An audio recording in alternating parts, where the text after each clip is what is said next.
उनको बरी कर दिया गया, उनको नेकोकार करार दे दिया गया, उनको आइन की जो पकड़ थी उससे फ्री कर दिया गया इलेक्शन कमीशन की तरफ से, ये कह के कि इनकी तरफ से कोई कसूर हुआ ही नहीं, इन्होंने तो अपना वोट डाला ही नहीं। हकीकत यह है पाकिस्तान का आइन आर्टिकल 63A(1) उसकी दो आगे सब क्लॉजेज है, ए और बी।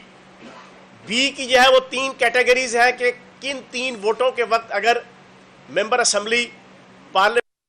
अपनी जो फैसले के बरखिलाफ जाता है या एब्सटेन रखता है अपने आप को।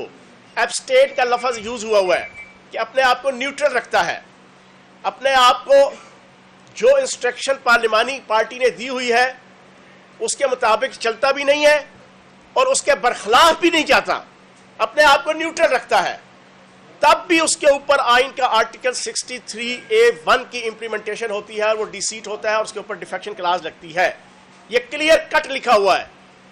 वफाक के अंदर सारी दुनिया जानती है कि हमारे 20 अरकान ने अपनी पार्लिमानी पार्टी भी छोड़ी, दूसरी पार्लिमानी पार्टी जो हमारे मुखालफीन की थी उसको ज्वाइन किया, उनकी पार्लिमानी पार्टियों की मीटिंग में गए, उनकी पार्लिमानी पार्टियों की रफ्तारियों में गए,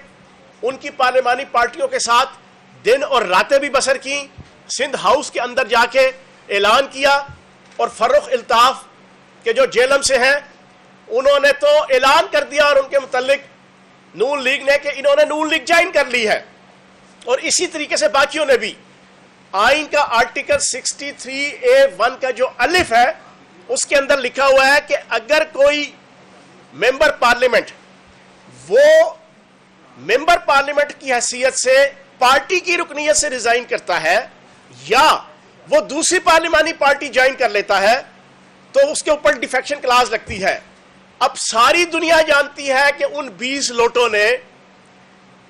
पार्लिमानी पार्टी भी ज्वाइन की, इस आल पाकिस्तान लूटमार एसोसिएशन और अंजुमन गुलामान अमरीका की, उनके साथ बैठकें की, उनके साथ प्रेस कॉन्फ्रेंसेस की, उनके साथ सिंध हाउस में रहे, उनके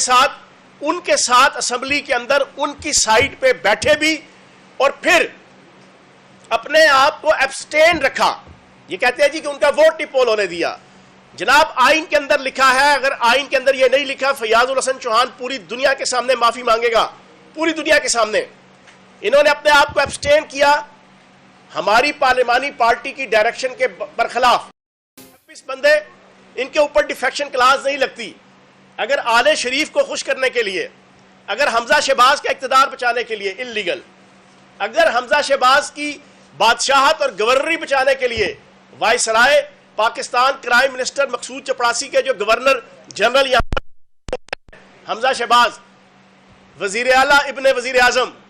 उसको बचाने के लिए, उसकी इल्लीगल हुकूमत को बचाने के लिए, उसकी इल्लीगल वजारत आला को बचाने के लिए अगर खुदा न खास्ता इलेक्शन कमीशन ने परसों तक भी इस वाज़े तौर पे ओपन एंड शट केस के अंदर 63A(1) के अंदर अगर उनके ऊपर डिफेक्शन क्लास ना लगाई तो मैं ये समझता हूं मेरे समेत 22 करोड़ पाकिस्तानियों का एतमाद, 22 करोड़ पाकिस्तानियों का इलेक्शन कमीशन के ऊपर एतमाद, 22 करोड़ पाकिस्तानियों का इलेक्शन कमीशन के हवाले से जो ईमान और इत्तेहाद है वो खत्म हो जाएगा। और अगर इलेक्शन कमीशन से एतमाद खत्म हो गया तो बताएं अगला इलेक्शन ये इलेक्शन कमीशन कराने का दार हो सकता है? फिर क्या सूरत हाल होगी? फिर मुझे ये बताएं कि अगर खुदा न खास्ता ये ओपन एंड शट केस के अंदर अगर ये 26 अरकान असेंबली डिसीट नहीं करते इलेक्शन कमीशन, कोई ना कोई कुंतर निकाल के, कोई ना कोई नुक्ता निकाल के इसको लिंगर करते हैं, इसको delay. Fayazul Hasan Chauhan press conference कर रहे थे।